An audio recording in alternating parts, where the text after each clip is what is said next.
dar la clase del viernes. La del jueves no recuerdo cuál de los profes la da. Y yo voy a dar la unidad 10, que la unidad 10 es órgano de fiscalización y control en las sociedades anónimas.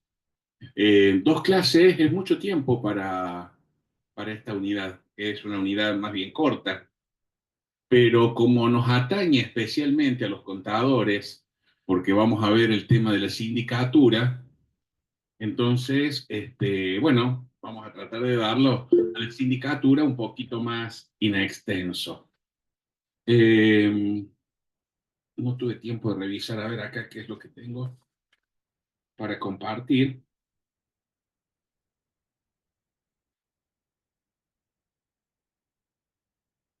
Perdón, quedo en silencio un rato porque no se puede abrir el explorador.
Bueno, ahora sí encontramos, vamos a compartir la pantalla, vamos a comenzar a trabajar con todo el sistema de fiscalización en, en la sociedad anónima.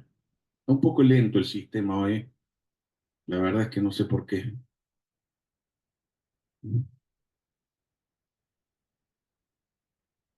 Bueno, ¿están viendo ustedes allí el PowerPoint del otro lado? Sí, profe, perfecto. Sí, profe, se ve.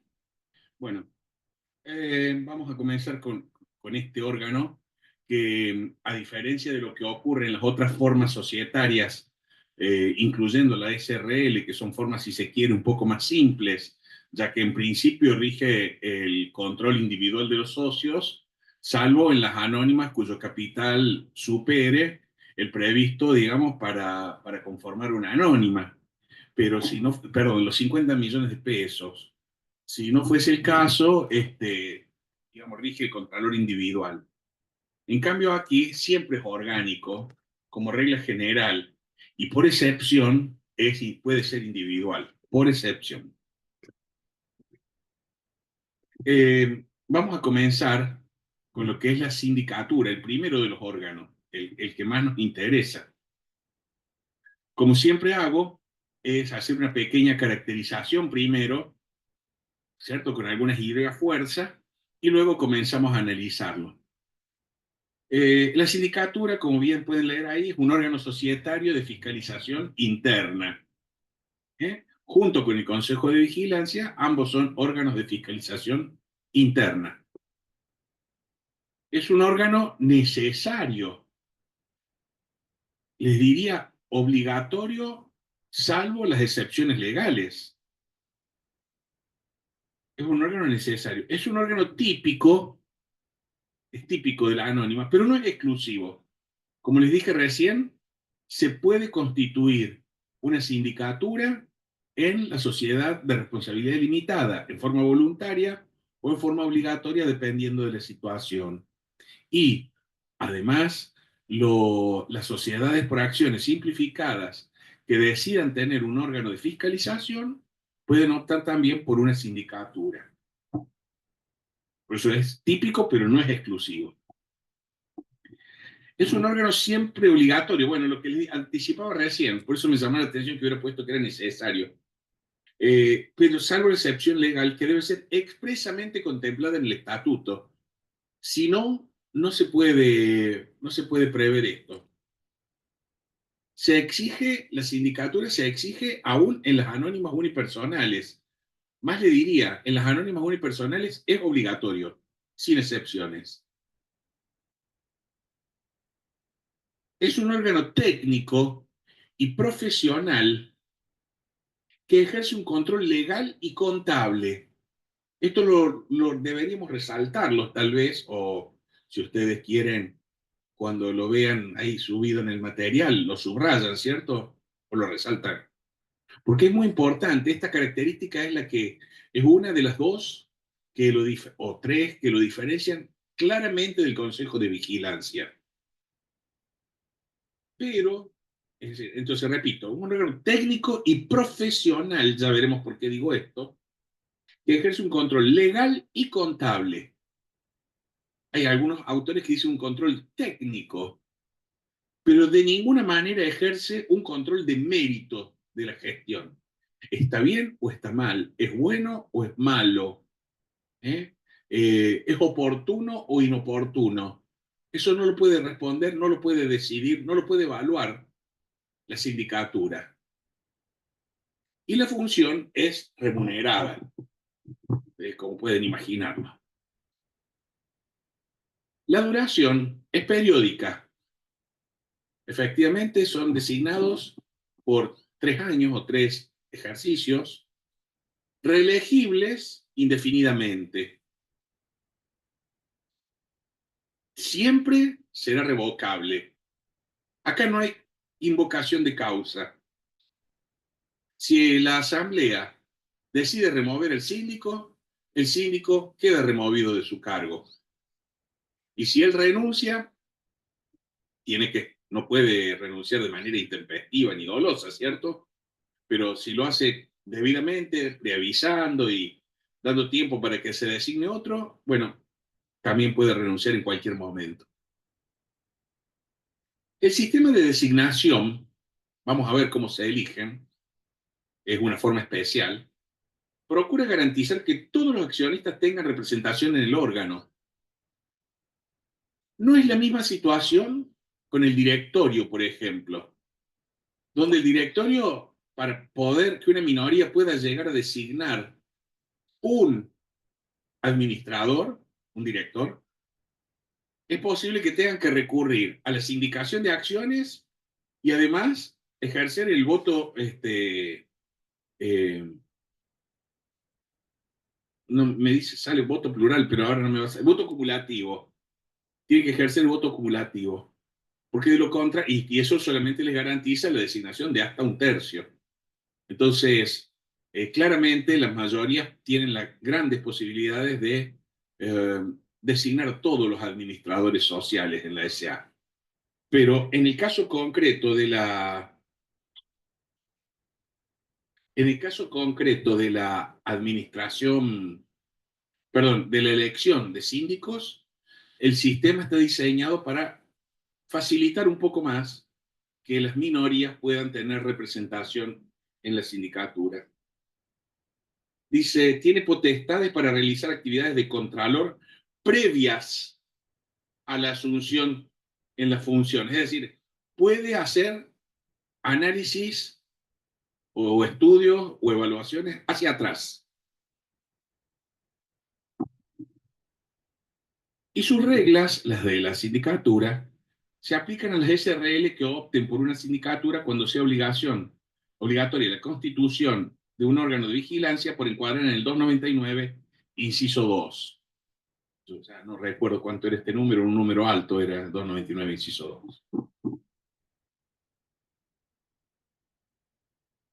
50, 299, inciso 2, bien. Bueno, entonces, comencemos por lo primero. Digamos, yo un poco he alterado el orden para adecuarlo a lo que acabo de exponer. ¿Está bien? Eh, Como les dije, es un órgano obligatorio. Es decir, si ustedes constituyen una SA, sí o sí vayan pensando en constituir una sindicatura. ¿Estamos? No, no, digamos, no, no. Y deben pensarla, porque ya les voy a explicar el sistema cómo es.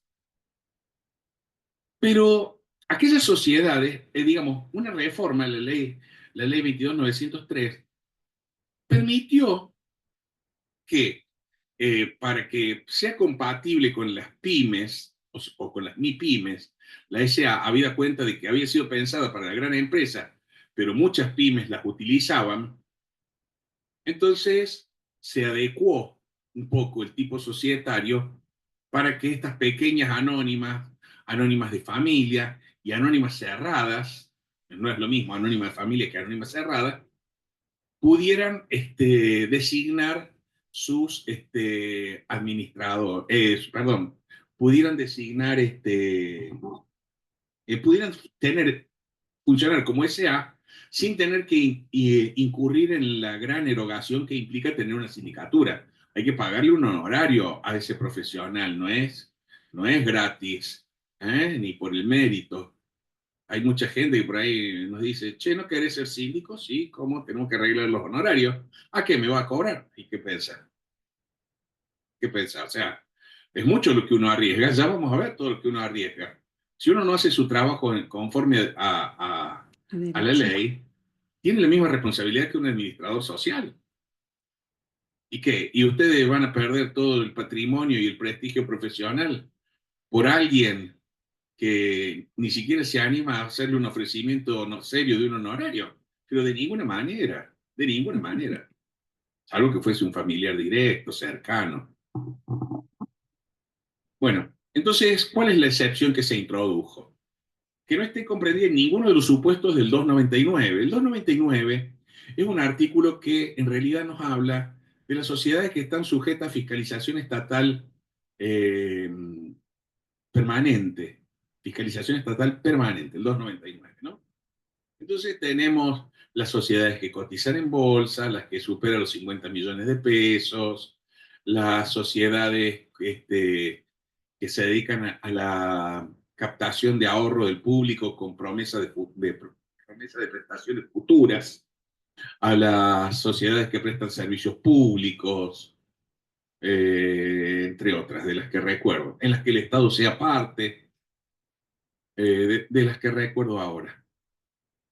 Eh, Como si la sociedad nuestra, la anónima de la que estamos hablando, no encuadra en ninguno de los supuestos del 299, y dicho de paso, ya que lo tenemos acá, podríamos leerlo, ¿cierto? Claro. Digo, ¿para qué bajo la ley si después no la vamos a leer? Las que hacen oferta pública de sus acciones o debentures, las que tengan capital superior a los, bueno, 50 millones de pesos, las que sean de economía mixta o se encuentren comprendidas en la sección 6, es decir, anónimas con participación estatal mayoritaria, las que realicen operaciones de capitalización, ahorro o en cualquier forma requieran dinero o valores al público con promesa de prestaciones futuras, los que exploten concesiones o servicios públicos, los que sean controlantes de o controladas por alguna de las anteriores, y se trate de anónimas unipersonales. Entonces, cualquiera de todas estas, si no encuadramos acá, si no encuadramos en este artículo, podemos prescindir de la sindicatura. Para ello dice, y las del 299, y aquellas que hagan oferta pública de obligaciones negociables garantizadas, conforme el régimen de la Comisión Nacional de Valores, podrán prescindir de la sindicatura, es decir, podrán no tenerla, cuando así esté prevista en el estatuto. Entonces, ¿qué es lo que nos está diciendo? Primera condición, no encuadrar en el 299. Segunda condición, tenerlo expresamente previsto en el estatuto.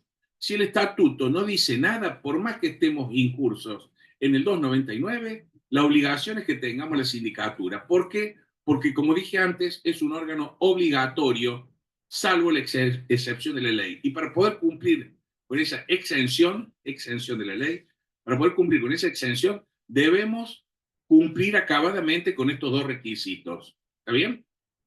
Si, repito, si se olvidan de decir que la sociedad podrá prescindir de la sindicatura en el caso de que no encuadren las disposiciones del artículo 299, hay que constituir la sindicatura.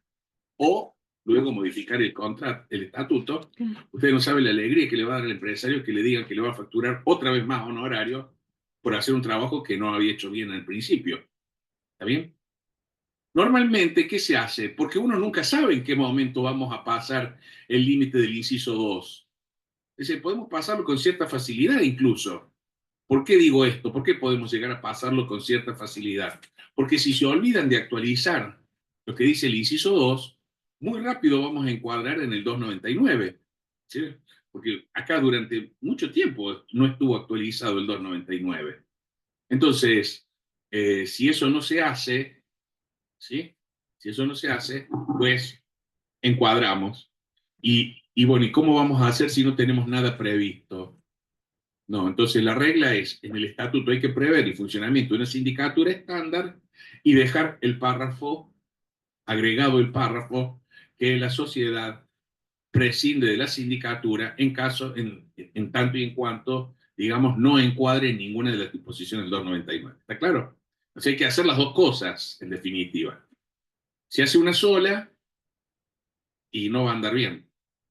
Va a haber que modificar luego si se dan las circunstancias. Sí,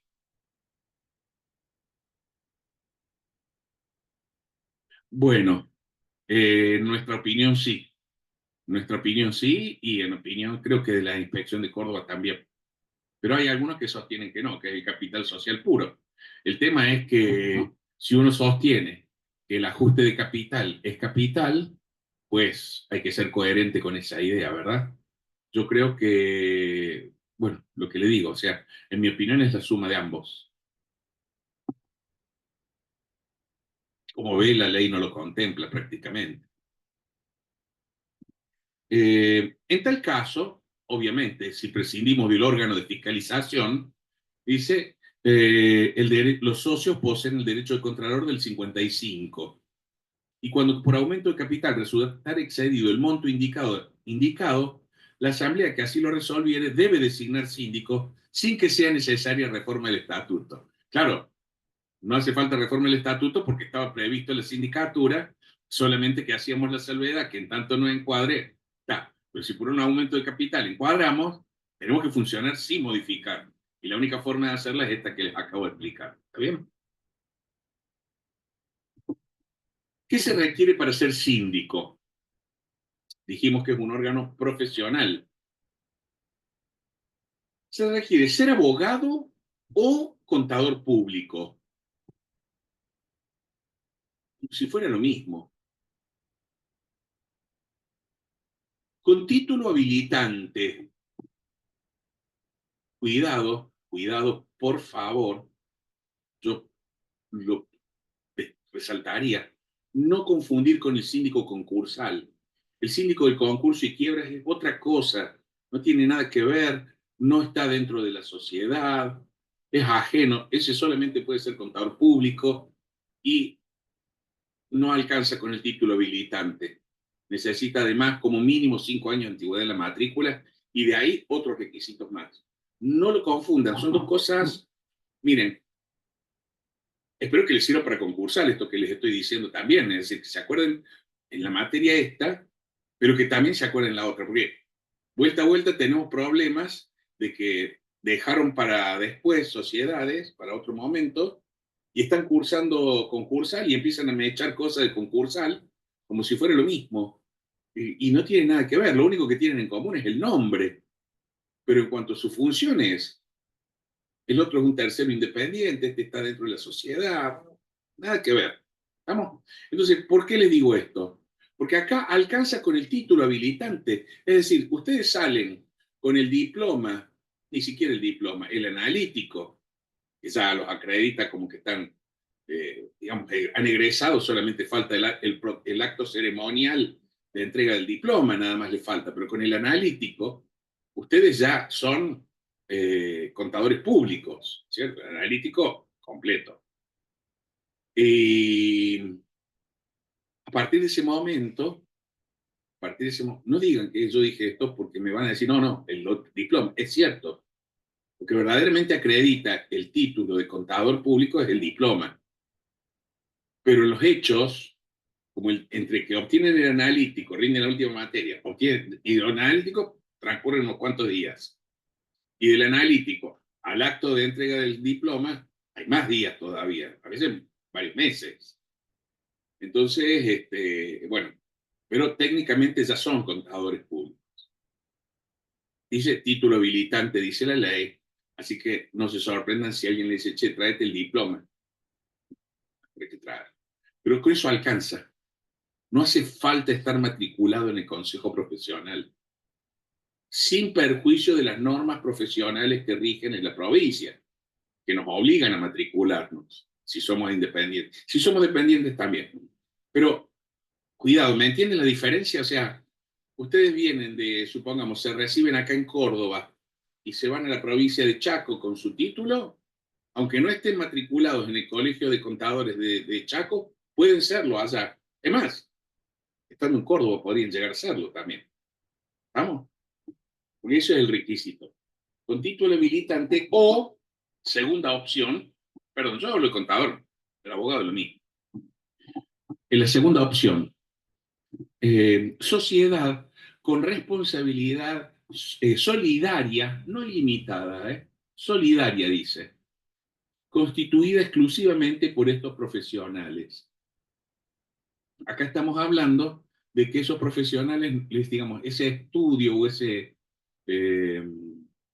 como dice aquí, sociedad, esta sociedad, no puede ser una sociedad simple de la sección 4, porque la responsabilidad es simplemente mancomunada como regla general, no es una responsabilidad solidaria. Salvo que pacten la solidaridad de manera expresa, no es solidaria. Entonces, prácticamente el formato que está hablando corresponde a la sociedad colectiva. Repito, hay algunos que sostienen que sociedad simple, donde expresamente declaren los integrantes que tienen responsabilidad solidaria, es aceptable. Pero por defecto no, porque repito, no es solidaria responsabilidad, sino simplemente mancomunada. Eh, Originalmente la norma estaba orientada hacia la sociedad civil del Código Civil, pero como la sociedad civil desapareció y la sociedad civil tenía responsabilidad simplemente mancomunada también, pero estaba el remedio de que se podía constituir, como había que constituirla por escritura pública, se podía constituir con responsabilidad solidaria, constituida exclusivamente por estos profesionales. Es decir, la sociedad no puede estar formada o no puede estar integrada ni siquiera parcialmente por, digamos, escribano no puede ser porque no puede ser socio de nada, pero no puede ser licenciados en administración, licenciados en economía, no es admisible. Procuradores tampoco. Solam- Solamente pueden conformarla contadores y o abogados. Y el segundo requisito es tener domicilio real en el país. Con lo cual estamos descartando la posibilidad de contratar una sindicatura en el extranjero que solo tenga un domicilio formal o legal en la República Argentina. ¿Sí? ¿Quiénes no pueden ser síndicos? Esto es muy interesante. Quiero recordarles ahora que la mayor parte del tiempo yo voy a hablar de los síndicos contadores públicos y no de los síndicos abogados, pero no porque estemos en esta facultad, sino porque los contadores hemos tenido la decencia de la Federación Argentina de Consejos Profesionales de dictar la resolución técnica 15, que ha sido modificada posteriormente por la RT 35, creo, y tengo miedo de decir 45, porque tengo miedo de estar equivocado un poco, pero la 35 seguro. Y estoy seguro porque las que reformaron a la RT15 también terminan en 5. Lo cierto es que sigue siendo la RT15 modificada. Y allí, en un texto muy bueno, muy buen texto, están sentadas las bases para el ejercicio de la sindicatura como societaria, de la sindicatura societaria. De hecho, no hay una resolución que rija la sindicatura concursal, no lo hay, pero sí societaria. Y los abogados no tienen algo parecido, no tienen una norma parecida. Entonces, esto es muy valioso para nosotros porque nos marca las responsabilidades que tenemos, pero también cómo no incurrir en cuestiones que nos hagan ser pasibles de acciones de responsabilidad. No estoy hablando de escapar, sino que estoy hablando de evitar incurrir, que eso es lo correcto. Bueno, ¿quiénes entonces no pueden ser síndicos? Bueno, tenemos que decir que el síndico debe ser un funcionario independiente. Si va a controlar al órgano de administración para informar al órgano de gobierno, lo mínimo que se espera es que sea independiente. ¿Qué independencia? Y la misma independencia que se requiere para ser auditor. Ya me contestaron ustedes que están haciendo auditoría en este cuatrimestre, ¿sí? Y una de las condiciones básicas, esenciales para el ejercicio de la auditoría es la independencia profesional. Esa independencia, decimos, es una independencia interna en definitiva, ¿no? Es decir, lo ceñimos a una cuestión de ética profesional. Y acá esa cuestión también, pero al igual que lo que ocurre con la RT15, hay algunos indicadores que nos hacen presumir la posibilidad de que haya conflictos de intereses. ¿Está bien? Entonces, ¿quiénes no pueden ser? Veamos. Los que estén inhabilitados para ser directores. Obviamente, alguien que no puede ejercer el comercio no puede ser director. Alguien que está fallido no puede ser ni director ni síndico. Un fallido no puede ser director ni síndico. Un condenado por delitos cometidos, delitos patrimoniales, no puede ser ni director ni síndico, ¿cierto? Entonces, todas estas causales son razonables que se apliquen, pero no alcanza con eso. Dice, los directores, gerentes y empleados de la misma sociedad o de otra controlada o controlante. Bueno, esto tiene su razón de ser también en tema de conflicto de intereses, es decir, si tenemos un empleado y lo ponemos como síndico, ¿qué va a primar, el carácter de empleado o el carácter de síndico? Es un dilema tremendo. Yo siempre cuento, porque me gusta ilustrarlo a esto, hace ya varios años, ahora como 15 años atrás, vinieron dos alumnos míos, muy buenos alumnos, egresados de una universidad privada. Vinieron a verme porque ellos trabajaban, mientras estudiaban, trabajaban también y entonces habían hecho carrera, eran jóvenes contadores, pero ya tenían en su empresa, habían empezado ellos de jóvenes y la empresa también muy joven. La empresa fue evolucionando y ellos también, por supuesto. Y eran, bueno, contadores internos, pero que no estaban, perdón, sí estaban como empleados en relación de dependencia, estaban como empleados en relación de dependencia. Entonces, el directorio los convocó, supongo que ya les estaría costando caro pagarle el sueldo a esos contadores, y les dijeron si no aceptaban ser síndicos. Eh, entonces ellos me decían, ¿me conviene o no conviene ser síndico? Y no sé, no tengo una respuesta yo a eso. ¿Por qué les digo esto? Porque los dos estaban casados y tenían familia. Entonces no es tan fácil decirle que no a un empleador donde hace mucho que venimos trabajando y que sabemos que la empresa tiene perspectivas futuras, de hecho ha seguido creciendo, tiene perspectivas futuras. Eh, Uno también, profesionalmente, ellos también tenían perspectivas futuras de crecimiento, dentro de la empresa me refiero, y una buena remuneración. Entonces, yo les puedo llegar a decir con absoluta autoridad, dejar, mandarlos al diablo, tirarles todo por la cabeza y mantener tu integridad a salvo. ¿Les puedo decir eso? Es decir, con una familia a cargo. Es difícil. Se lo podría decir. Se lo podría decir. Es más, le dije, yo tengo el deber de decirles esto, pero entiendo la situación. O sea, no es fácil decir que sí. Entonces, mi planteo era, bueno, si ustedes van a ser síndicos y aceptan, que era muy probable que aceptaran, tengan en cuenta primero que pierden la estabilidad laboral, que eso es un tema laboral. Pero por el otro lado, ustedes tienen que poder cumplir con independencia con la función sindical. Si ustedes no pueden cumplir con la función sindical, están agarrando un potencial, porque hasta ahora no había elementos, todavía no lo ha habido nunca, ¿no? Un potencial problema. Si ustedes dejan pasar algo porque no tienen la independencia necesaria, porque pueden perder el trabajo y dejan pasar algo, ustedes también van a ser responsables junto con los directores.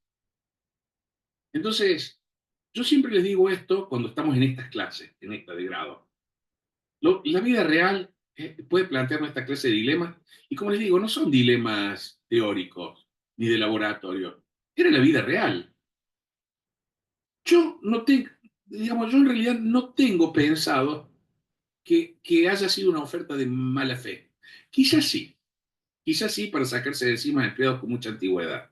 Entonces ellos renunciaban al cargo de empleados y ya no había indemnización que pagar y encima empezaban a facturar como monotributistas, con lo cual la carga previsional también queda liberada. Puede ser que sí. Pero por el otro lado, el dilema que se plantea es este. O sea, si vamos a hacer esto, deberían ustedes estar en condiciones de poder ejercer la función con la independencia necesaria para evitar incurrir en causales de responsabilidad solidaria con el directorio. De lo contrario, es muy difícil, ¿no? Es muy difícil la situación. Repito, entonces mi consejo siempre es, si alguna vez le ofrecen ser síndicos, dejen bien en claro que ustedes van a cumplir íntegramente y firmen una carta de indemnidad tal cual como la prescribe la RT15 para dejar a salvo la responsabilidad profesional de ustedes y el civil también, en los casos en los cuales ustedes no han tenido información, han estado ajenos, etcétera, etcétera. Entonces, hagan firmar la carta de indemnidad primero y luego asegúrense de que van a tener la posibilidad de cumplir con todas sus funciones. Pero lo mejor no es eso, y la remuneración acorde, ¿no? Lo mejor no es eso. Lo mejor es que cumplan con su trabajo, porque de lo contrario, digamos, está bueno ser síndico de 14 o 25 empresas. Yo he conocido algunos de 10 y de 12 sociedades síndicos y nunca supe cómo ejercían la función. Pero esto, ¿por qué se los digo?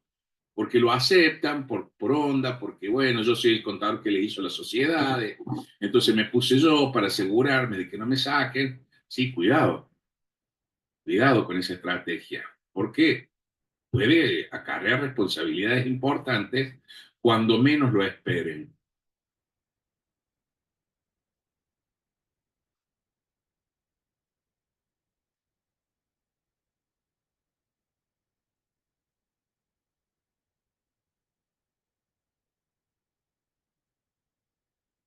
Sí, sí, sí, bueno, pero si le decía, pero si porque el temor de ellos, que ellos me lo manifestaban en esa reunión, el temor de ellos era que si no aceptaban, no tenían otra opción. Al estilo así, el padrino, le voy a hacer una oferta que usted no va a poder rechazar. Era así la oferta. Repito, la empresa es una empresa sana, por lo tanto no quiero abrir un juicio disvalioso sobre ella precisamente por esa razón. Lo que desconozco es la suerte de los dos contadores, porque esto fue hace muchos años y no los volví a ver más. ¿Sí? Bueno, esta es la razón por la cual ni director, ni gerente, ni empleado puede ser síndico. Tampoco pueden ser síndicos los cónyuges, los parientes con consanguinidad en línea recta. Línea recta es padre, abuelo, bisabuelo, hijo, nieto, bisnieto. Los colaterales hasta el cuarto grado, ¿eh? Los colaterales también son, digamos, dentro del círculo estrecho. Entonces, tenemos hasta el cuarto grado, tenemos el padre, primer grado, abuelo, segundo grado, el tío, tercer grado, el primo, hermano, cuarto grado. El primo no puede ser, no podemos ser de un primo hermano. Pero ya de un primo segundo, ya sí, porque ya nos vamos como al sexto grado, por ahí. A ver, sí. Bueno, calculo que sí, porque es padre, abuelo, bisabuelo, tío, abuelo, tío, primo segundo, sexto grado. ¿Está bien? Entonces ya el primo segundo sí puede ser síndico. Lo que pasa es que por ahí no está bien visto. Es decir, apellidos comunes tal vez no sea tanto drama, pero Fusimi, Fusimi. Y ustedes que son primos segundos, ya se presta para la suspicacia. inclusive, y los afines, es decir, por matrimonio, dentro del segundo grado de los directores y gerentes generales, es decir, el grado de parentesco con estos también, ya, por afinidad es el cuñado, ¿no? El hermano político sería el cuñado. Entonces, estos están excluidos. En cuanto a la duración, el estatuto precisará, dice la duración, que no puede exceder de 3 ejercicios, pero permanece en el cargo hasta tanto sean relevados y son reelegidos indefinidamente. También, como les dije, son revocables y no es necesaria la invocación de causa, ni de justa ni nada. No es necesaria. Por la Asamblea, dice, que podrá disponerle sin causa, pero, siempre que no medie oposición del 5% del capital social. Claro, porque puede ocurrir que haya un síndico que ejerce su rol en forma muy estricta y eso favorece los intereses de una minoría pequeñita que se ve afectada por el comportamiento, la conducta de la mayoría. Entonces dice, bueno, saquemos de encima este, pongamos otro. Entonces, si se opone el 5% de la asamblea ordinaria, bueno, allí tenemos la posibilidad de que no sea removido y el grupo minoritario y el grupo mayoritario deberán dirimir la cuestión, si se impugna la asamblea, deberán dirimir la cuestión en los tribunales. Mientras tanto, el síndico permanece en el cargo hasta que se resuelva, pero no por culpa de él, no por voluntad de él, sino porque es por imperio de la ley, no puede dejar el cargo, no puede abandonarlo. Pero él no puede resistir, a diferencia de los directores, que cuando el estatuto prevé la invocación de justa causa para la remoción, ¿cierto? De los directores, el director permanece en el cargo y por eso tuvieron que incluir la figura de la intervención judicial. En el caso de la sindicatura, eso no corre. El síndico no puede oponerse a su revocación. ¿Vamos? Bueno, en cuanto a la elección, la primera que nos dice acá es, si distintas clases de acciones, el estatuto puede autorizar que a cada una de ellas corresponda la elección de uno o más síndicos titulares e igual número de suplentes y reglamentará la elección. Claro, tenemos acciones ordinarias y acciones preferidas, clase A, supongamos, acciones preferidas, clase A. Bueno, en ese caso, las acciones preferidas, clase A, supongamos que representen el 5% del capital total, pues podrían tener derecho a nombrar un síndico a fines de tener un poco de representación en el órgano y que controle, digamos, sobre la base de la custodia de los intereses de esos accionistas. Y la remoción se decidirá por asamblea de accionistas de esa clase. Y los accionistas pueden ejercer derecho reconocido por el 263, que es el derecho de receso. Si mal no recuerdo. Tengo miedo de estar mintiendo.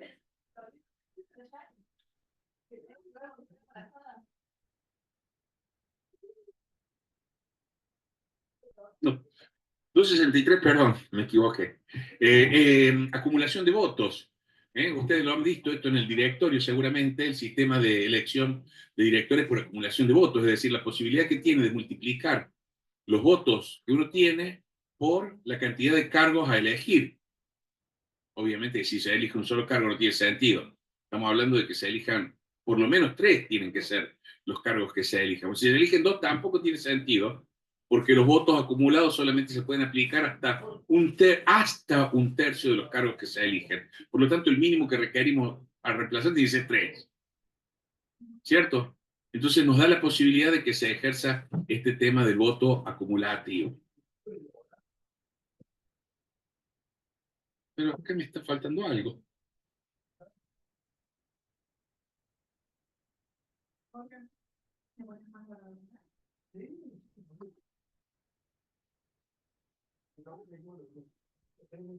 ¿Qué es el caso? ¿El termo? ¿El mate?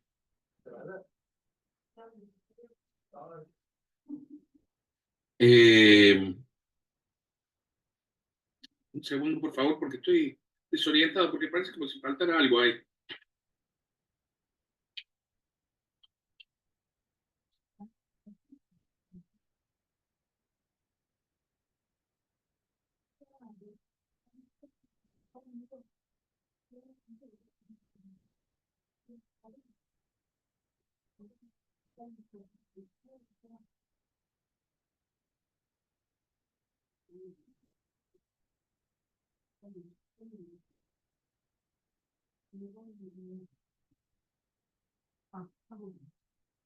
Bueno, continuamos por las dudas.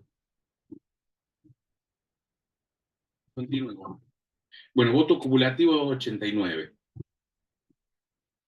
La sindicatura, como venimos, o pueden ir imaginando ya por lo que venimos hablando, puede ser singular, un solo integrante, o plural, más de uno.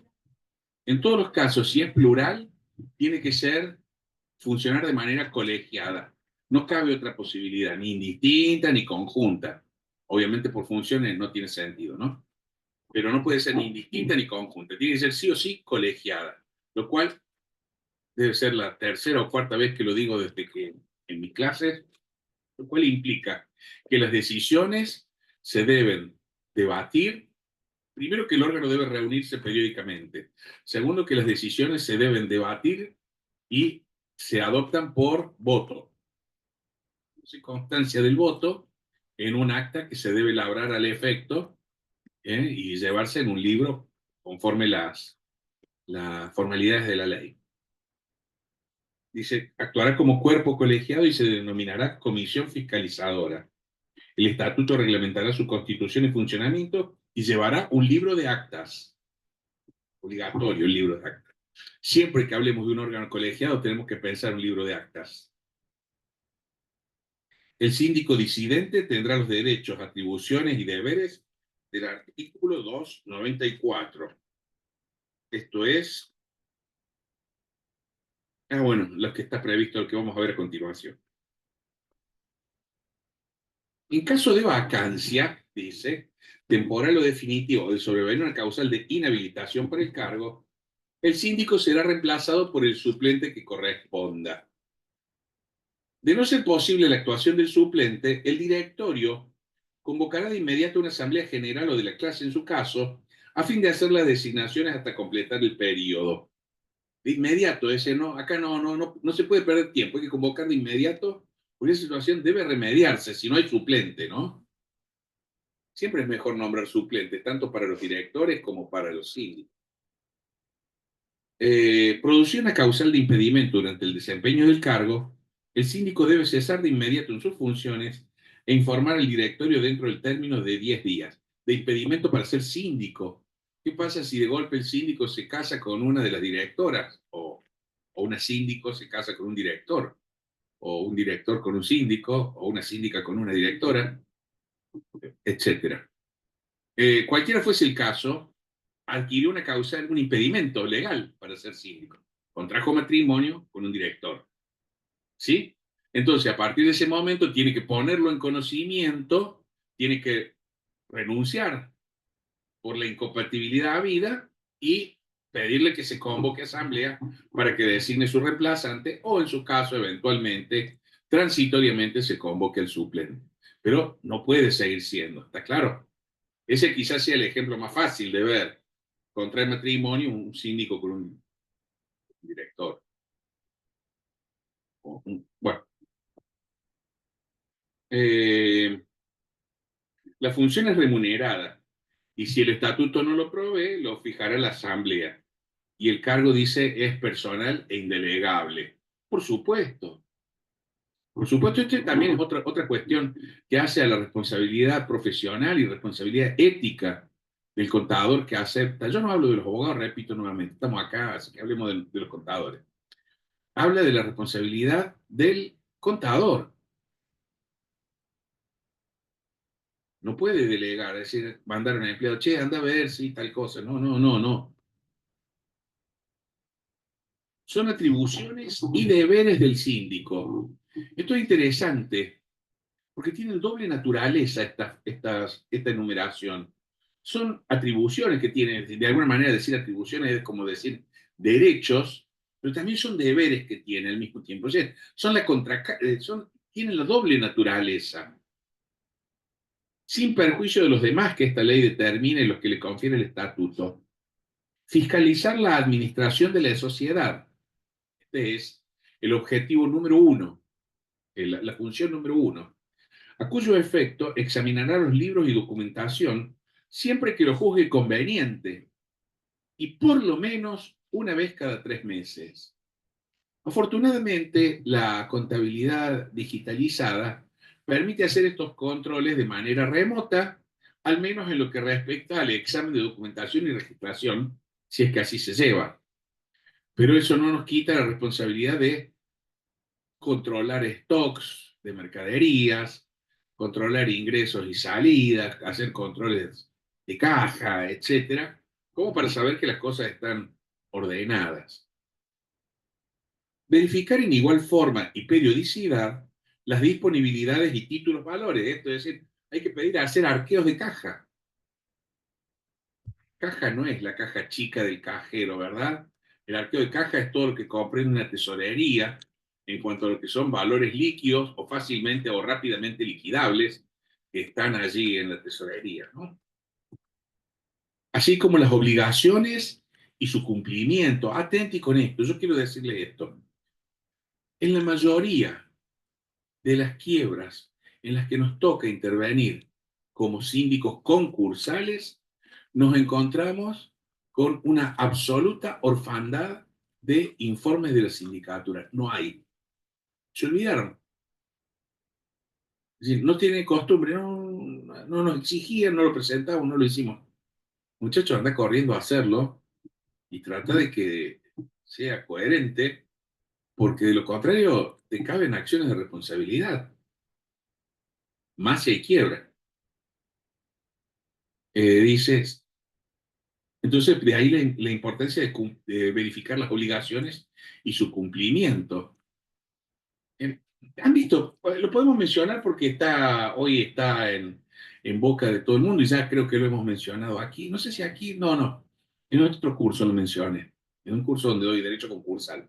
Eh, Habrán escuchado en estos días, desde hace una semana o tal vez dos, la causa Márquez y Asociados, donde detuvieron a los directores y accionistas mayoritarios principales, pero también el contador.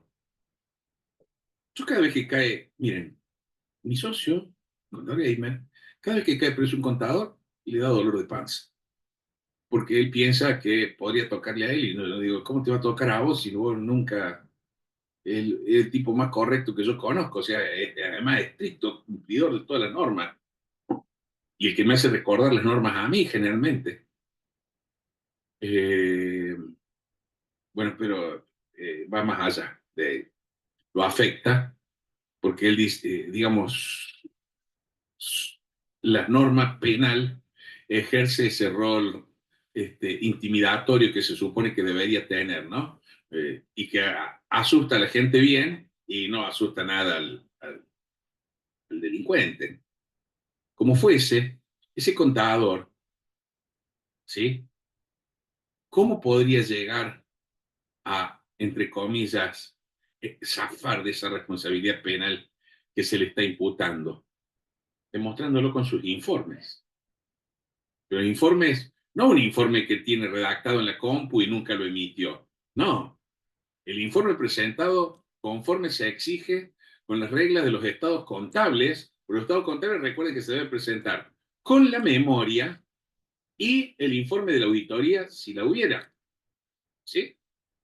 Por lo tanto, si está el informe de auditoría y el informe de auditoría dice, estoy detectando cosas raras, que esto, que el otro, tipo, les digo que zafaría absolutamente. Lo segundo que le dirían es por qué no renunciaste, si veías que nadie te lleva el apunte. Pero bueno, esto es un plano absolutamente teórico y un juego para decir cómo podría eludir su responsabilidad penal. Esa sería la forma, hacer bien el trabajo, conforme a lo que dice la RT15. Entonces, de esa manera, él dice, no, mira, hace 4 años o 3 años yo vengo informando que la operatoria está mal. Vengo informando que las obligaciones no se cumplen adecuadamente, que no estamos entregando las casas, que no estamos terminando. Es más, las compras no coinciden con la cantidad de casas que tenemos que construir y entregar. Entonces, bueno, ahí está probado que el tipo no solamente era responsable. ¿Cuál es el problema que tiene en un tipo de sociedad así? que los dos socios accionistas del 100% del capital son los dos directores. Entonces él supervisa al directorio y ¿a quién va a notificar? A los mismos dos directores. Y entonces ahí es donde se pierde la eficacia de la existencia de una sindicatura. Yo les digo de verdad, por la experiencia personal que tengo en la causa cordobesa, en la causa TN y en alguna otra, y lo que estamos viendo en estas causas, causa Manrique y demás, aléjense de esa gente, o sea, esa gente no vale la pena lo que pagan. Les digo, tengo amigos que han estado detenidos, colegas, que han sido compañeros míos de la facultad, algún amigo incluso de la infancia, que han estado detenidos por culpa de alguna de estas causas, de estas varias causas económicas, y les digo sinceramente que en 6 meses envejecieron 6 años. No vale la pena, no vale la pena estar un día en Bowen. No hay nada que pague eso. Y les aclaro, cuando llega el momento de salvarse, se salvan ellos y ole que te van a pagar los abogados, ¿no? Que los abogados penalistas no son baratos. Entonces yo les digo, muchachos, de verdad, cuando les damos lecciones de ética en ejercicio profesional o actuación, no sé cómo se llama, y todos los demás que les enseñan, no, que no caigan en el saco roto muchos, porque los precios que se pagan son muy altos.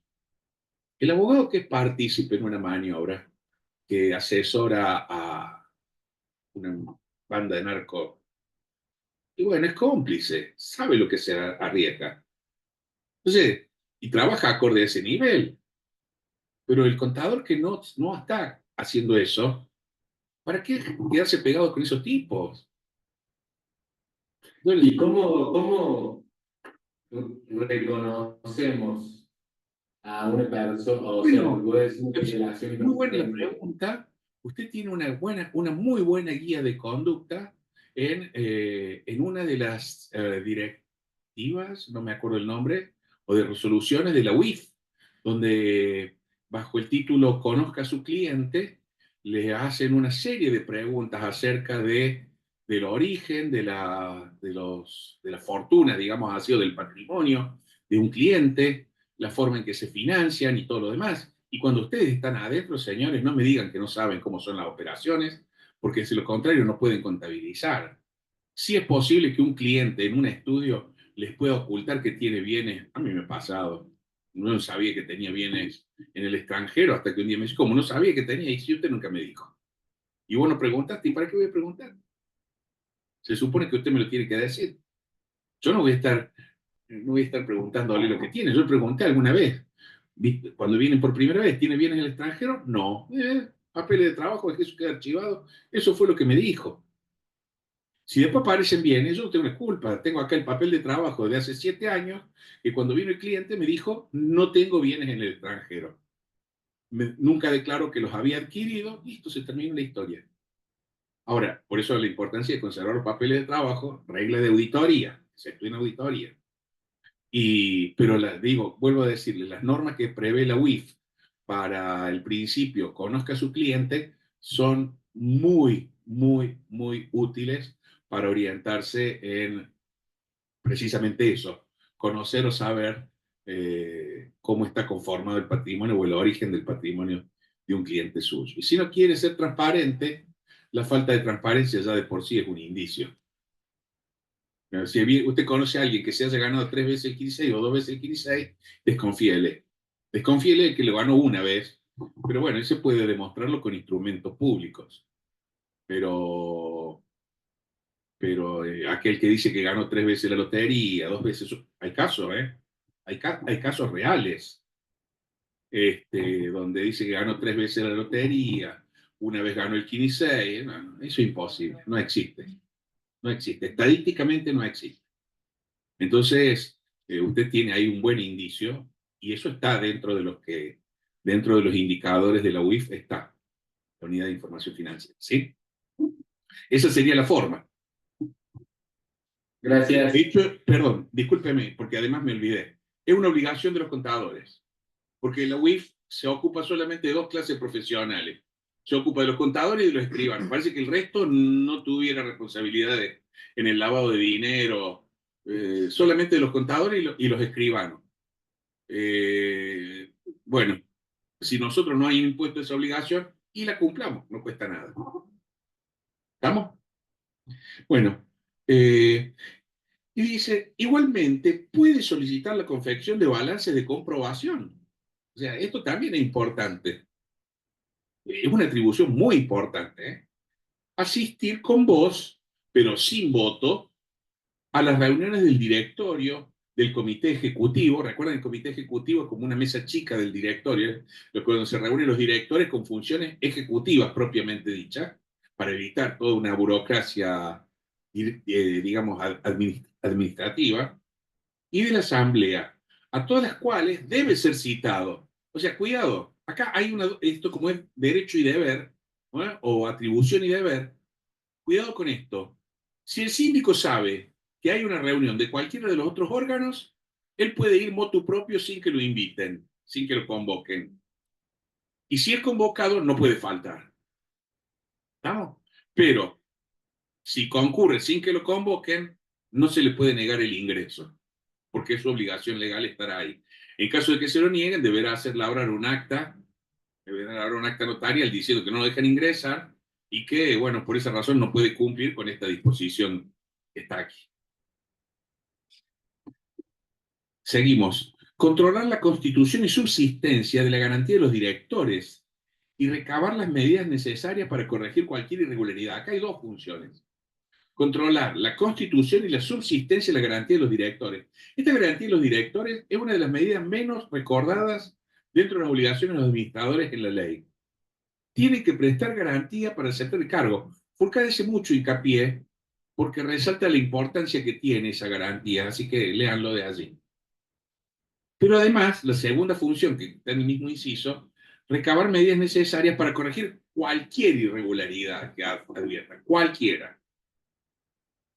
Presentar a la Asamblea Ordinaria, atribución y deber, un informe escrito y fundado sobre la situación económica y financiera de la sociedad, dictaminando, atenti con esta palabra, dictaminando, es decir, emitiendo una opinión profesional, dictaminando sobre la memoria, el inventario, balance y estado de resultados, recordando siempre que ese dictamen, esa opinión que él emita, no puede contemplar temas de mérito de la gestión, no puede. Solo debe limitarse a los aspectos técnicos y de legalidad. Ahora, si hay una... ¿No es vinculante? ¿Perdón? ¿Es vinculante o no vinculante? No es vinculante bajo ningún concepto. La asamblea es la que decide la importancia y el peso que se le da. Pero a partir del momento en la que el síndico informa a la asamblea de esto, el problema deja de ser de él y pasa a ser un problema de la sociedad. Porque él ya denunció las cosas que pueden estar mal o que pueden ser irregulares. Ya las puso en conocimiento del órgano de gobierno. La decisión que adopte el órgano de gobierno ya no depende de él. Por lo tanto, no es vinculante, es atinada la pregunta, no es vinculante, pero él se libera de las responsabilidades si su dictamen no es seguido, digamos así, o al menos no es tenido en cuenta para las decisiones que se adopten. ¿Qué pasa si el síndico dice, señores, estamos en una situación de pérdida de capital, por lo tanto debemos recapitalizar, bien sea aumentando el capital o reintegrando el capital? ¿Cierto? ¿Se acuerdan que vimos reintegro y aumento de capital? Se los mencioné como remedio a las causas de disolución. Bueno, el síndico recomienda eso. La asamblea decide no hacer nada. El síndico ya no tiene responsabilidad, porque él cumplió con su rol de poner en conocimiento. A partir de allí, si la asamblea decide no hacer nada, o lo que decida hacer la asamblea, ya es responsabilidad de la sociedad y eventualmente los socios que votaron esa decisión, pero nunca del síndico porque él cumplió con su deber. Profe, Sí, disculpe que lo interrumpa. Me queda el tema del dictamen la opinión que realiza sobre los estados. ¿El síndico debería pasar por el consejo o puede quedar buena directamente pregunta. En mi opinión, sí debería pasar por el consejo, pero les soy sincero, no conozco a nadie? eh, como yo nunca acepté ser síndico de nada, me lo ofrecieron una sola vez, nada más. No voy a mentir que me ofrecieron 20 veces, una sola vez, y no valía la pena, no valía la pena realmente. No podría decirle con precisión si se exige o no se exige, pero en mi opinión debería, porque la RT15 dice que el dictamen del síndico no difiere sustancialmente del dictamen de un auditor externo, al punto tal que la misma RT15 admite la posibilidad de que el auditor externo sea síndico o de que el síndico sea el auditor externo. Admite esa posibilidad. Justamente le iba a hacer esa misma pregunta después. Perdón, cierro el concepto. Sí. Esto que le estoy diciendo es lo que establece la RT15, aún con las modificaciones posteriores, pero no es lo que receptaba hasta el año 2019 o 2020 la Inspección General de Justicia, que sostenía que no podía ser, que había una incompatibilidad que no surge de la ley, no surge de la ley, no surge, y además digamos, tiene la motivación propia de una sola persona que era la que sostenía esto. No obstante lo cual, para las asociaciones civiles y simples asociaciones, expresamente se prohíbe que el integrante de un órgano de fiscalización pueda ser el certificante de los estados contables. Dicho esto, vuelvo al punto.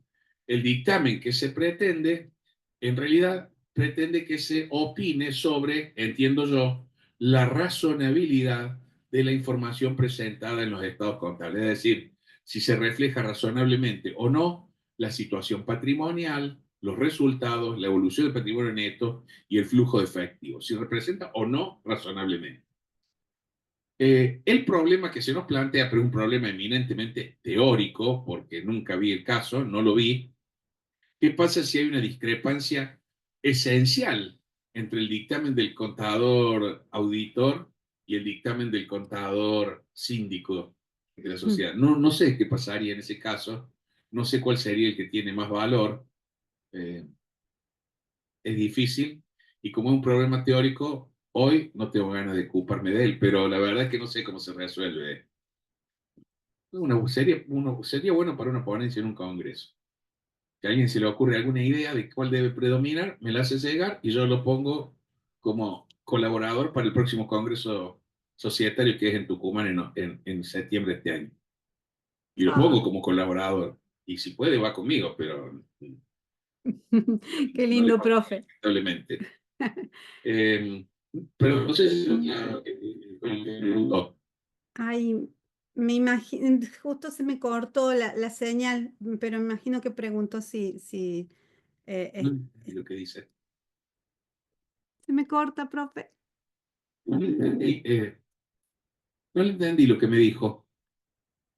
Lo de la segunda pregunta era justamente si se podía ser la misma persona, ya Ah, que la RT igualaba los informes de alguna manera. sí, lo que le dije eso. Sí, La sí. RT15 las equipara y como equipara la misma independencia que se requiere para ser síndico, es la que se requiere para ser auditor externo, la RT15 no haya motivos para que no puedan ser ambas las mismas personas, porque la función en definitiva sostiene es casi la misma.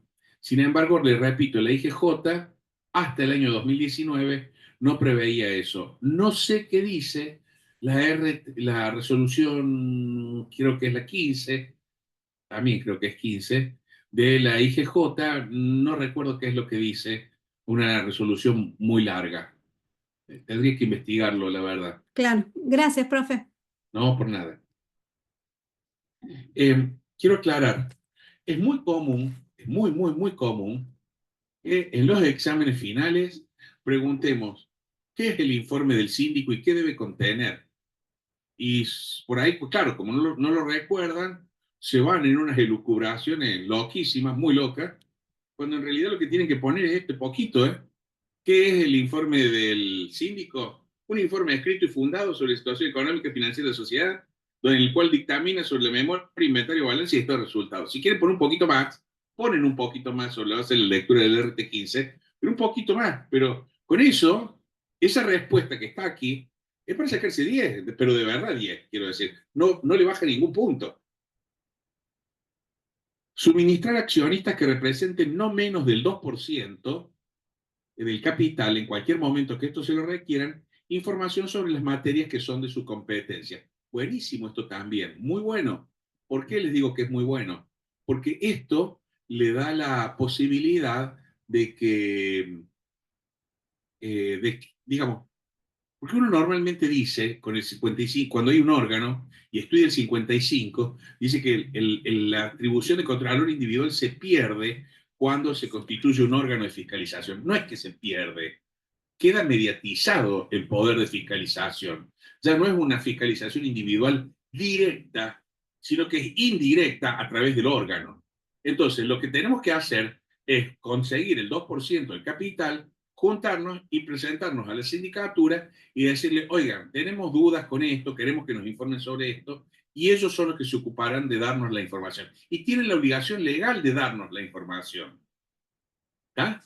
Esto, por supuesto, tiende a evitar, como les dije en alguna clase anterior, en alguna de las primeras que yo di, tiende a evitar que se agolpen 500 accionistas de una sociedad que cotiza en bolsa en la oficina del director o del presidente del directorio diciéndole quiero ver el libro diario.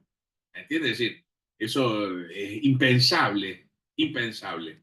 Entonces, esta petición se hace a través del órgano. ¿Está bien? Entonces, esto, pero está reglamentado un mínimo del 2%, pero dice en cualquier momento, ¿no? Convocar, esto también es importante, después lo van a ver mejor tal vez en asamblea, convocar asambleas extraordinarias cuando lo juzgue necesario y ordinaria o especiales cuando omitiere hacerlo el directorio. Si ustedes leen el material mío, el libro mío, van a leer que yo les explico allí que no existe la autoconvocatoria en la Ley General de Sociedades, en el Código Civil sí. Y ya lo dije en la clase que di sobre órganos, ya lo dije, no existe la autoconvocatoria en la Ley General de Sociedades. El sistema es bastante especial, porque es así.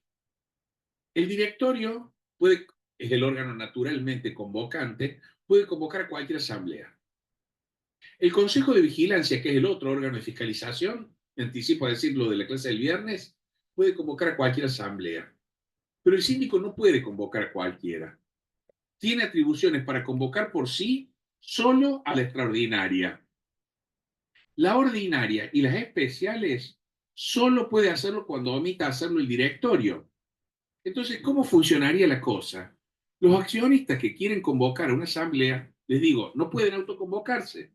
Entonces, ¿qué deben hacer? Deben pedirle al directorio, órgano naturalmente convocante, que convoque. Señor director, convoque asamblea. El directorio lo omite, no lo hace caso omiso. Entonces, esos mismos accionistas deberán ir al síndico y decirle, señor síndico, mire, yo les dije que les dijimos que convoquen y no lo hicieron, por favor convoque usted. El síndico tampoco puede convocar por sí. Tiene que decirle al directorio, señor directores, a pedido de estos accionistas, tienen que convocar, convoquen. Y si ustedes al cabo de este plazo no han convocado, voy a convocar yo. Y recién ahí, si omiten de nuevo, puede hacerlo él. ¿Claro? Es decir, no es que, ay, no convocaron, convoco yo. No, no pueden usurpar el lugar, digamos, si por conciencia de él no ha sido convocado. Pero mejor el director dijo, momento muchachos, no convoquemos ahora, porque es pleno enero, están todos de vacaciones. Convoquemos el 1 o 2 de febrero y llevemos a cabo la asamblea el 20 de febrero. ¿No? Entonces, bueno, no se puede tomar la atribución el síndico y decir, bueno, no convocaron, yo convoco, porque tenía que ser sí o sí el 27, 28 de enero. Bueno, no, no es así. ¿Está bien? Eh, hacer incluir en el orden del día de la asamblea los puntos que considere procedentes. Esto es muy importante, esto es una función muy importante. Che, quiero que en el orden del día se trate este tema. Eso se lo tiene que decir el directorio. Y se debe incluir. Vigilar que los órganos sociales, si los otros órganos, den debido cumplimiento a la ley, el estatuto, el reglamento y las decisiones asamblearias. Control típico de legalidad. Fiscalizar la liquidación de la sociedad. Esto, ¿quién mejor? Y finalmente, investigar las denuncias que le formulen por escrito accionistas que representen no menos del 2% del capital social, mencionarlas en informe verbal a la Asamblea y expresar acerca de ellas las consideraciones y proposiciones que correspondan. Tiene que recibe la denuncia, dice, señores, van a tener que esperar que convoque la Asamblea. Cuando convoquen, yo le voy a dar a conocer. Da a conocer la denuncia y debe ponerla en conocimiento de la Asamblea. Pero, dice, convocará de inmediato a Asamblea para que resuelva al respecto cuando la situación investigada no reciba del directorio el tratamiento que considere adecuado y juzgue necesario actuar con urgencia. Claro, se oiga, no puedo esperar 8 meses hasta la próxima Asamblea. Esto es muy grave. Señores, convoquen o hagamos algo porque ha entrado una denuncia de que está pasando tal cosa. Esto es así. Los directores hacen caso omiso. Bueno, señores, en ejercicio de esta atribución, yo voy a convocar. ¿Está bien?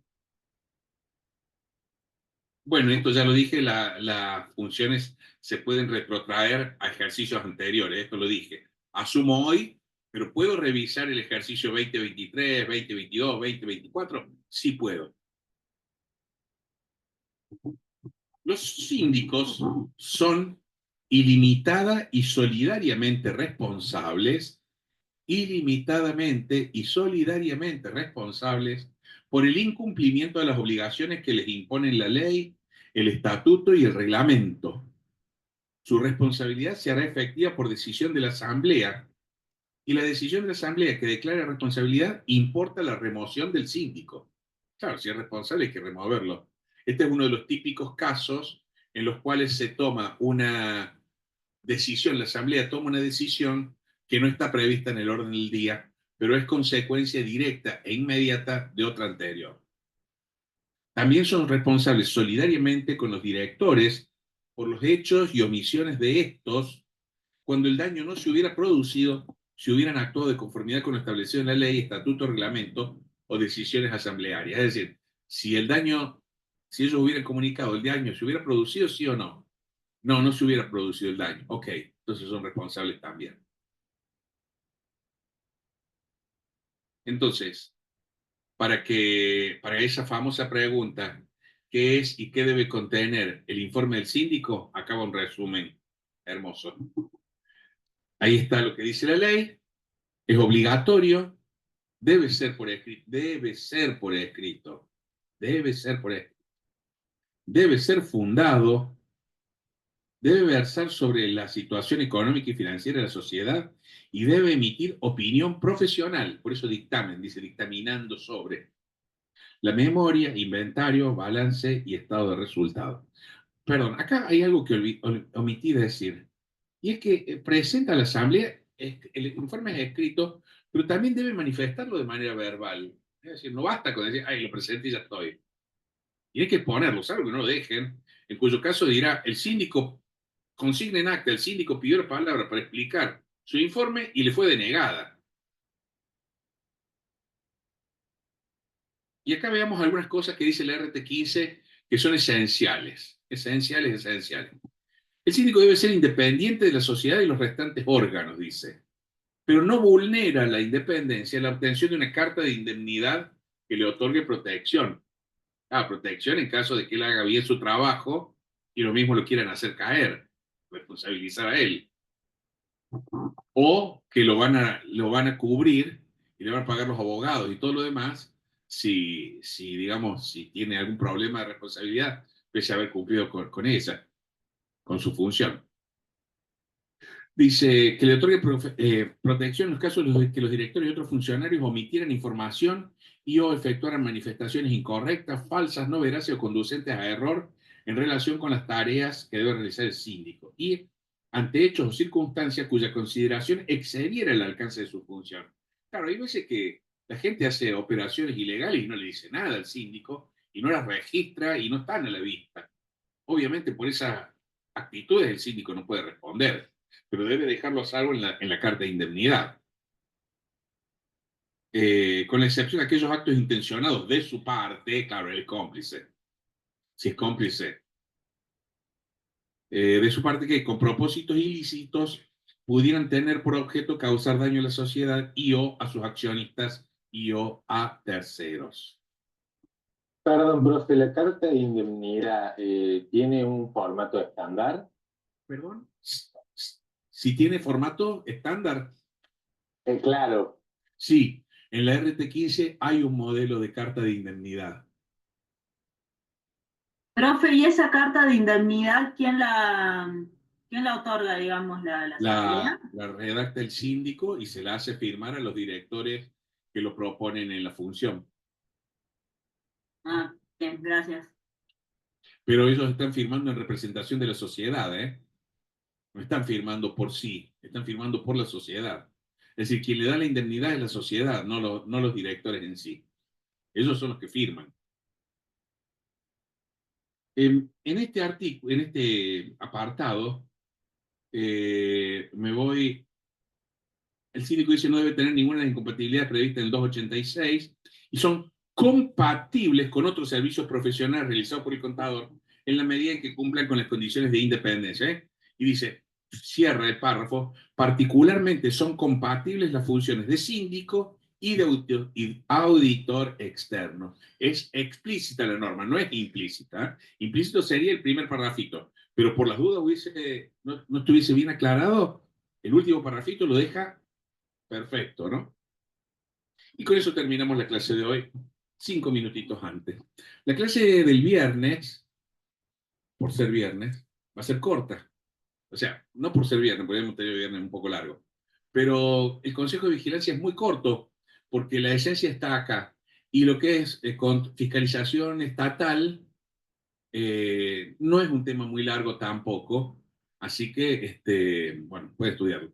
Este tema todo se estudia del libro de Fourcade, salvo que es la reforma de la ley 27444 o 440, que está en mi libro, que complementa lo de Fourcade. No es que modifica lo que dice Fourcade, sino que lo complementa, ¿sí?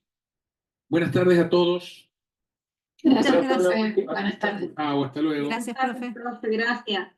No, por nada, saludos, que anden bien. Una última consulta, profe.